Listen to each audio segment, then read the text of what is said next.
Hello to all my gods and goddesses, and welcome to this week's episode of Confessions of a New Age Goddess. This week, we're going to talk all about aerial yoga. We'll be discussing what it is, what to expect for your first class, and most importantly, what are the benefits. Joining me today is Natasha, the owner of the Sanctuary Yoga Studio in Chicago. So, welcome, Natasha, and thank you for joining us today. Oh, thank you for having me. Of course. Okay, so Natasha, could you tell us a little bit about yourself, your background, and just how you got into the yoga industry? So I've been practicing yoga for almost 20 years, and I've been teaching for a little bit over 10. I really fell in love with it when I was in college. It was a good stress reliever for me. It helped me to sleep better. And the small studio I was going to had assigned for teacher training. Didn't really know what I was getting into for that. It was really intense, but it really has opened up a lot of doors in my life and has also created relationships and friendships that have changed my life. So it's been an amazing journey. Very cool, very cool. And then I know your yoga studio, it's a regular yoga studio, but you also offer aerial yoga as well. So could you just kind of tell our listeners a brief description on just what that is exactly? Sure. So aerial yoga is, we have what we call yoga silks, which is not really silk. It's a low stretch tricot blend fabric. So it does have a little bit of stretch to it, but not too much. And basically in aerial yoga, we do a lot of poses that you would normally do on the mat, but you're using the silk as a prop support. So you can get into deeper stretches. Inversions are more accessible for a lot of people, especially if you have neck issues, you can't do a headstand. You can easily invert and be completely supported with very little pressure on your joints, your neck, your spine, your hips, all that stuff. Yeah, definitely. And then just, also my experience from going to your studio and doing the aerial yoga. Yeah, it's just so much easier to get into those more difficult poses. And you really can do certain poses that I would never be able to do otherwise. And it's a really unique experience. And it's definitely something worth trying, especially if you're already at least a little bit comfortable with yoga, even a beginner level. I think even a beginner could handle it more easily than they even imagine. Yep. Absolutely. Cool. Okay, great. And then I know you kind of went over a little bit, what exactly it is, but what are some, misconceptions about aerial yoga? What are some things that kind of maybe have prevented people from trying it or being a little bit afraid to do so? What are some things that have come across for you? Yeah, I've had a lot of people express that they are very intimidated by it. And I can see how it is intimidating because it is very new to a lot of people, especially in the area that I am located in. And I feel like it stems mostly from a not knowing what it is. I think people assume initially that it's going to be a lot of climbing and like and spins and all these like fancy circus tricks, and it's really not like that. So I always encourage my students. I do get a lot of emails saying, I'm a beginner, I've never done yoga, what do you recommend? I always recommend the aerial. And I have had people that are not comfortable inverting, and that's totally fine. I just give them something else to do while everybody is upside down. I still think that the benefits are so great that I want everybody to give it a try. Yeah, definitely. I think it's definitely worth, to your point, at least trying, doing what you're comfortable with. Right. And, yourself, the other instructor I had, very helpful, because a lot of times, yeah, when you are doing an inversion or if you're upside down, it's kind of like you forget what side is left and what side is right almost. So Right. it is good to have that extra, person there to help you to be like, okay, you go around the other way, and then you get it. I think you really, even surprise yourself. At least I surprised myself on what I was able to do pretty early on. And just even other people in the class, they're like, oh, hey, maybe this is their fourth or fifth class, nothing too crazy. And they're like, you know, I'm sure you've noticed it too. You see such a big difference even after a few classes. It's not like they've been doing it for years. Absolutely. Yes. And a lot of them, the ones that were super intimidated, now they come like at least 2 times a week. Mm-hmm. And they're, you know, and to be honest, not to be like anything about age or anything, but the women that are coming that are regulars tend to be like, you know, middle-aged to older. And they have progressed so much. They're bringing their daughters now who are like, you know, cheerleaders and dancers, and they're showing off their tricks to their daughters. So it's really nice because you know, their kids are like, holy cow, mom can do like all these flips and inversions. So it's really cool. Yeah, definitely. So really any age, you know, as long as you're physically able to do so, and any experience level too. I think that's, Exactly. yeah, it's not just, you know, for 20-something-year-olds who are Right. yogis.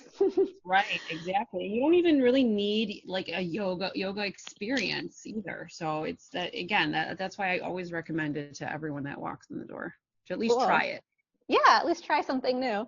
Um, okay, great. And then I know a lot of people would like to know, what are some of the benefits of this style of yoga? So first and foremost, like I said, it's the reduced pressure on joints versus being like on a mat slash vinyasa class where you're on your hands and knees. I know, for example, a mat pigeon pose inaccessible to a lot of people because of their knees and hips. So once you're able to use the silk as a support where you're more elevated and less pressure on the knees from the body weight, that silk like alleviates some of that for them. And also back bends too. It's hard to get into a deep back bend, especially in a mat class, like a wheel pose, for example, super inaccessible. You need a lot of shoulder mobility. But when you're, you know, leaning back into the hammock and kind of opening up the front chest and then getting into a back bend that way, it's way more accessible. Yeah, no, Uh, I myself need help with the wheel pose, so this is a oh good yeah, way that's to tough. help me stretch out to kind of prep for it to get better at the regular yoga pose as well. Aside from that, it's definitely stress relieving. The benefits of inversions, like a regular inversion, you know, the blood flow to the brain, you know, the blood flow to the upper body, which obviously we all lack. Um, it helps, you know, with balance, especially when we're doing the one leg stands and the one leg in the silk. Balance definitely improves. And just an overall kind of bodily self-awareness because you're challenging yourself in a different way. People have also told me that their core was like really sore, especially after the first class. So it's a really good, I like to call it like a very good blend of a workout and relaxation and stretching. It's got all three properties to it. Yeah, like all three in one for sure. Um, Exactly. and also, yeah, I noticed for me, I was sore. It was like my upper legs got Uh-huh. sore. Mhm. And another really thing that I liked, another benefit that I think maybe some people wouldn't think of is you're overcoming a fear. You know, you're getting out of that comfort zone, and then you do kind of feel more empowered to maybe try other things that are a little bit outside of your comfort zone. And it just, you kind of get that extra sense of confidence, or at least I did from doing it as well. Absolutely. Yeah. Okay, cool. And then some people ask this question too, but do you know offhand about how much weight um, the silks can hold? I know it's quite a bit. It is. So I obviously had to hire an engineer.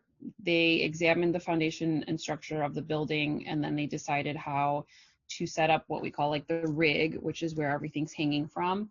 And all that hardware is, you know, really strong steel, and it can hold up to 2,000 pounds. Yeah, exactly. Yeah, because people are like, oh, I might break it. I'm like, no way. Right. There's No, no way. no, no. I mean, you know, we do check the hardware for wear and tear over time. It all needs to be swapped out eventually. But it is, you know, people ask all the time. It is the foundation is the structure of the building. It's not just hanging from the drywall. Exactly. Oh, yes. Good to know for sure. For sure. Okay, great. And then, what is something that you would just advise to someone before they take their first aerial yoga class? Just what can they expect or something to maybe look out for?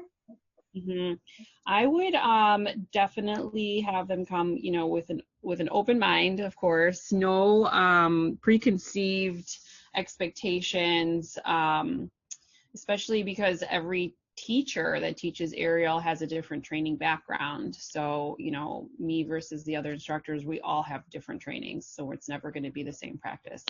So again, coming with an open mind, doing your best. If you don't nail something the first time, that's the whole point. That's why it's called a practice, to just keep trying and then to keep progressing. Yeah, definitely. And then, yeah, that was the other branched off to the other question I was going to ask. So could you kind of talk a little bit about the different styles of it or the different backgrounds that yourself and the other instructors have, just so that people can get an idea of what those might be? Mhm. Oh, yeah, absolutely. So my training is yoga based. I went to Trilogy Sanctuary in La Jolla, California, which is an amazing yoga studio, and I did my aerial training there. So again, I do a lot of yoga poses that translate to the silks. And Haley, her training she's also an aerialist, but her background is more dance. So that's how hers is different. And then Ashley, she is a circus aerialist. So she does completely different tricks and flips. Her modalities are different. Her transitions are also different. And she also teaches more of a fitness-based class, which is a nice variety, I think, to the regular aerial. So, especially for those that want to get a little bit of a workout in the morning. So that was a latest addition that we had to the schedule. Very cool. Lots of variety all in one place. Mm-hmm. Okay, great. Yeah, so that was kind of all of the questions that I had for you. I think we kind of covered a good base, for someone's first time or someone who's maybe only done it one other time and kind of wants to get a little bit more into it on a little bit more of a Yeah. regular basis. Yeah. Was there anything else that you wanted to add about aerial yoga specifically? I think just everyone should definitely give it a try. It doesn't hurt to try new things, and you may end up liking it. You may end up never wanting to do it again, and there's really nothing wrong with that. I feel like children have that fearlessness in them, so kids love doing the aerial stuff, and that's why I kind of call it like adult playtime. Try to kind of bring that childlike fearlessness back into your life at least once a week for just an hour. Yeah. Yeah, I think we could all use a little bit more of that in our daily life. Exactly. Yeah, exactly. For sure. Okay, great. All right. So, Natasha, can you tell us where we could find your business, where we could find you on social media, just anything you want to plug, feel free.